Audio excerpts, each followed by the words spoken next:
చాటున పిందెను చూస్తా, సోకు తీగలో పండును కోస్తా, నువ్వొస్తే కప్పిస్తా ముద్దుల ముంతమ్మో. ఉక్కపోతకి ఊపిరి పోస్తా, పక్క మేకకు పంట కట్టిస్తా, ముద్దిస్తే బుక్కిస్తా మద్దెల మోతయ్యో.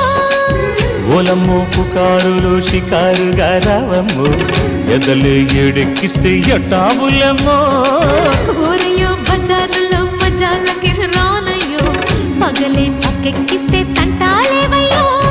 మిట్టిల మీదున్న మిస్సమ్మయ్య సంటే వడ్డీలతో పాటు ఒళ్ళోకి వస్తుంటే పొగ